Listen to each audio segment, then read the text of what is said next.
Medical school channel में आप लोगों का स्वागत है। हम अपने चैनल में रेस्पिरेटरी सिस्टम की स्टडी कर रहे हैं। रेस्पिरेटरी सिस्टम के इस क्रम में हम पार्ट 6 पे हैं। पार्ट 6 की जो वीडियो है इसमें हम ब्रीथिंग की प्रोसेस और ब्रीथिंग का जो पाथवे है उसकी स्टडी करेंगे और उस पर डिस्कस करेंगे। इससे जो लास्ट 5 वीडियोस बनी थी उसमें हमने रेस्पिरेटरी सिस्टम की जो भी ऑर्गन्स हैं उनकी एनाटॉमिकल डिटेल से स्टडी की थी। फ्रेंड्स, वीडियो को अंत तक देखें, वीडियो की पूरी जानकारी आप तक पहुंच सके। वीडियो को लाइक करें, शेयर करें, सब्सक्राइब। रेस्पिरेटरी प्रोसेस में एयर अंदर के आने की क्रिया को इंस्पायरेशन कहा जाता है और कार्बन डाइऑक्साइड को बाहर जाने की क्रिया को एक्सपायरेशन कहा जाता है। रेस्पिरेशन 2 प्रकार का होता है।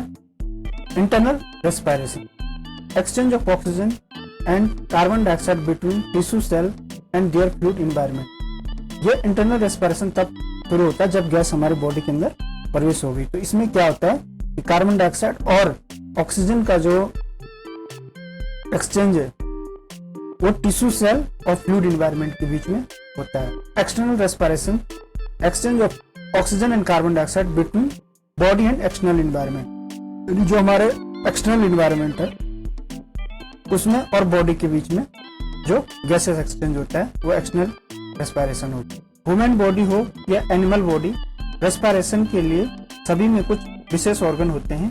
इन ऑर्गन के ग्रुप को रेस्पिरेटरी सिस्टम कहा जाता है। ये जो ऑर्गन्स होते हैं जैसे नजल कैविटी, जिसको हिंदी में नासिक ओटर कहते हैं, फेरिंग्स कंठ, लेरिंग्स त्वरियंत, ट्रेकिया श्वासनली, ब्रोंकाई श्वासनली की शाखाएं होती हैं जो डिवाइड होकर बनती है। जब ब्रोंकाई डिवाइड होते हैं तो ब्रोंक्यूलस कही जाती है, जो श्वास नली की और बारीक शाखाएं होती हैं। फिर एल्वोलस होती है, श्वास नली की छोटी छोटी उपशाखाएं होती है। फिर लंग्स यानी फेफड़ा होता है। रेस्पिरेशन के समय एयर नजल कैविटी फेरिंग्स तक जाते हैं तथा जाते समय नोज तथा माउथ से होकर गुजरते हैं। श्वसन रेस्पिरेशन में आने वाली सभी एयर पासेज और म्यूकस मेम्ब्रेन की परत चढ़ी रहती है। रेस्पिरेशन में जो एयर पासेज है वो नजल कैविटी और ओरल कैविटी यानी नोस्ट्रिल और माउथ से होकर एयर जाती है। माउथ से होकर फिर ये आगे फेरिंग्स, फिर लेरिंग्स से फिर ट्रेकिया, इस तरीके से होकर ये जो एरो है रेड कलर के डाउनवर्ड में, फिर ये ब्रोंकाई, ब्रोंक्यूलस और एल्वोलाई में जाती है। ये जो पाथवे होता है एयर का, इसमें एक म्यूकस मेम्ब्रेन की परत चढ़ी रहती है। म्यूकस मेम्ब्रेन में एक ऐसी ग्लैंड होती हैं जो म्यूकस एक्सक्रेट करते हैं और ये जो म्यूकस होता है, जो एयर के साथ डस्ट पार्टिकल होते हैं उनको आगे नहीं बढ़ने देते हैं, यानी ये डस्ट पार्टिकल म्यूकस में चिपक जाते हैं जिससे एयर फिल्टर होकर लंग्स तक पहुंचती है। फंक्शन ऑफ रेस्पिरेशन, इस प्रोसेस में टिश्यूज में ऑक्सीजन पहुंचती है एक्सटर्नल एनवायरनमेंट से और कार्बन डाइऑक्साइड जो कि वेस्टेज होती है वो बाहर निकलती है। टेम्परेचर रेगुलेट होता है बॉडी का। जो एक्सपायर्ड एयर होती है उसमें बॉडी की जो एक्सटर्नल हीट होती है वो एक्सपेल आउट होती है।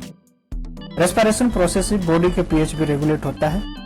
रेस्पिरेशन प्रोसेस में जो हानिकारक गैसेज जैसे अमोनिया ये भी बॉडी से बाहर निकलती है और रेस्पिरेशन से बॉडी का जो फ्लूइड होता है वो भी रेगुलेट होता है। इस प्रोसेस से जो बॉडी की वाटर की मात्रा है वो भी रेगुलेट होती है।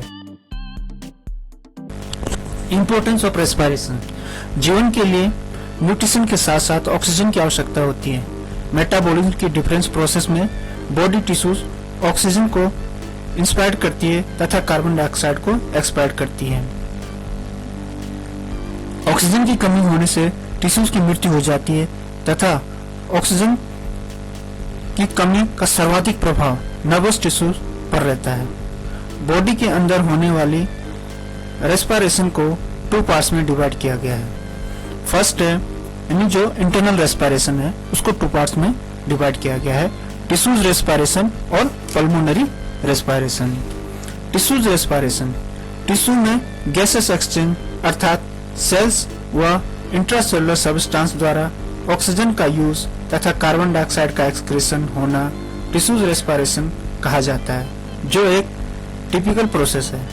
Pulmonary respiration, blood body tissue को ऑक्सीजन प्रोवाइड करता है एंड मेटाबॉलिक प्रोसेस से बनी कार्बन डाइऑक्साइड को एक्सक्रीशन का कार्य करता है। चूंकि ऑक्सीजन को रेगुलरली कंजप्शन होता रहता है तथा कार्बन डाइऑक्साइड कलेक्ट होती रहती है, ब्लड में गैसेस का कंसंट्रेशन व रेगुलेशन तभी संभव है यदि ऑक्सीजन का कंजप्शन निरंतर होता रहे, कार्बन डाइऑक्साइड का रेगुलरली एक्सक्रीशन होता रहे। ये प्रोसेस लंग्स में रेगुलरली चलती रहती है, जो प्रोसेस लंग्स के एल्वोलस में संपन्न होती है। इसे ही लंग्स रेस्पिरेशन कहा जाता है। इस रेस्पिरेशन प्रोसेस में लंग्स के एल्वोलस के माध्यम से ऑक्सीजन प्राप्त होती है तथा एल्वोलस के माध्यम से ही कार्बन डाइऑक्साइड को एक्सक्रीट करता है। लंग्स रेस्पिरेशन के लिए ये अति आवश्यक हो जाता है कि फ्रेश एयर हमेशा आसपास के वातावरण में बनी रहे व एल्वोलस में से एयर निकलती रहे।